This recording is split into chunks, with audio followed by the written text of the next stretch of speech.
Rabbi श्रह ली सदरी वयस्सिर ली अमरी वहलुल उक़दतम मिन लिसानी यफ़क़हू क़ौली। रमज़ानुल मुबारक में हमें कैसे सदका खैरात करना चाहिए, कितना पैसा देना चाहिए, आज हम इसी टॉपिक पर बात करेंगे। अल्लाह का कुर्ब कैसे हासिल किया जा सकता है? दो चीज़ों से अल्लाह का कुर्ब हासिल कर सकते हैं हम। दो चीज़ें आप अल्लाह की राह में दे दो, कुर्बान कर दो। क्या? कुरान पाक में आता है कि अपनी महबूब तरीन चीज़ अल्लाह की राह में दे दो अगर तुम नेकी को पहुंचना चाहते हो। और हम क्या कहते हैं? जो हमें नहीं ज़रूरत होती, जो हमने नहीं यूज़ करनी होती, जो फालतू चीज़ होती है, हम वो अल्लाह की राह में देते हैं। लेकिन नेकी की डिमांड क्या है? हम नेकी को कैसे पहुंचेंगे? जब जान से प्यारी चीज़ अल्लाह की राह में देंगे तब हम नेकी को पहुंचेंगे। हज़रत इब्राहीम अलैहिस्सलाम ने क्या किया? उनको उनका बेटा जान से प्यारा था, महबूब था। अल्लाह ताला ने उसके ज़रिए आजमाइश की कि क्या इनको अपना बेटा ज़्यादा प्यारा है या मैं? तो हमें सबसे ज़्यादा महबूब चीज़ क्या है, हमें ये देखना चाहिए। इंसान को सबसे ज़्यादा महबूब उसका माल है, जो वो गिन गिन के रखता है। अब 1 लाख हो गया, 2 लाख हो गए, 10 लाख हो गए, 1 करोड़ हो गया, 2 करोड़ हो गए, अरब खरब।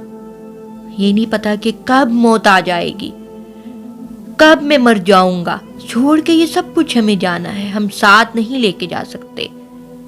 और हम ये सब माल अपनी औलाद के लिए जमा करते हैं, लेकिन माँ बाप अपनी औलाद की नसीब नहीं लिख सकते। औलाद की तकदीर लिखने वाला हमारा रब है। अपने बंदों की तकदीर वो लिखता है, हम नहीं लिख सकते। बहुत ही दुख के साथ कहना पड़ रहा है कि हम अपने माल से बेइंतहा मोहब्बत करते हैं, बहुत मोहब्बत। और मैंने अपनी ज़िंदगी में ऐसे लोग भी देखे हैं जो ढेरों माल जमा करते हैं, इतना माल, लेकिन उस माल में, उस ऐशो आराम में वो नहीं रह पाते। किसी बीमारी की वजह से उन्हें मौत आ गई, लेकिन कुछ ही अरसे बाद उनकी औलाद भी इस दुनिया से चली जाती है। तो क्या माँ बाप अपनी औलाद का नसीब लिख सकते हैं? वो माल और दौलत जो उनके लिए जमा की, वो तो उनके नसीब में भी नहीं थी। तो मत करो अपने माल से इतनी मोहब्बत, उससे मोहब्बत करो जो ये देने वाला है। कुरान में बार बार जिक्र आया, अल्लाह की राह में खर्च करो अपनी जान और माल। पहले माल का जिक्र आया और फिर जान का। क्यों? हालांकि जान ज्यादा कीमती है माल से, लेकिन इंसान को मोहब्बत है माल से। तो जहाँ इंसान अपना माल देता है वहीं उसका दिल चला जाता है। एक सहाबी आए और कहा, या रसूल अल्लाह सल्लल्लाहु अलैहि वसल्लम, मुझे मौत से बहुत डर लगता है। तो आप सल्लल्लाहु अलैहि वसल्लम ने फरमाया कि क्या तुम्हारे पास कुछ पैसे हैं?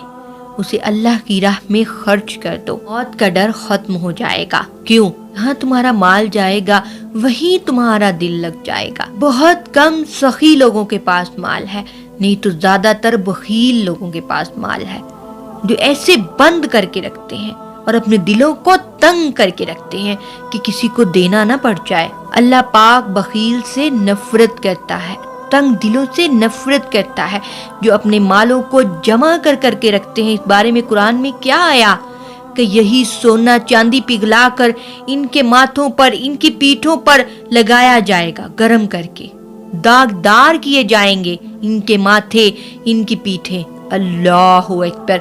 और उस दिन कहा जाएगा कि ये है तुम्हारा माल जिससे तुम बेइंतहा मोहब्बत करते थे। अल्लाह ताला को बखील से नफरत है और सखी से मोहब्बत है, जो अपना दिल खुला रखते हैं।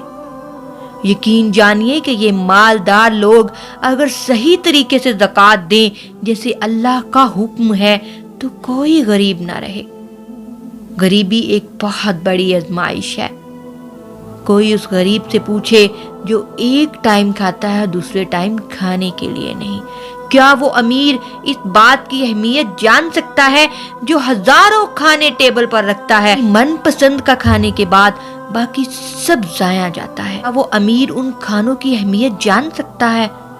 वो गरीब जानता है। रमज़ानुल मुबारक में ज़्यादा से ज़्यादा अल्लाह ताला की राह में सदका करें, खैरात करें, ज़कात दें। क्यों? کیونکہ عام دنوں کی نسبت بھی ان دنوں میں زیادہ اجر و ثواب ملتا ہے. حدیث میں آتا ہے کہ 700 گنا زیادہ ثواب ملتا ہے عام دنوں کی نسبت آپ کے ہر عمل کا. تو اپنے ارد گرد دیکھیے، سب سے پہلے اپنے رشتہ داروں پہ فوکس دیں کہ آپ کے رشتہ داروں میں، آپ کے بہن بھائیوں میں کوئی مستحق ہے تو اسے دیں. اگر آپ کے رشتہ داروں میں، آپ کے بہن بھائیوں میں کوئی مستحق نہیں تو پھر باہر دیکھیں. سب سے افضل صدقہ کون سا ہے؟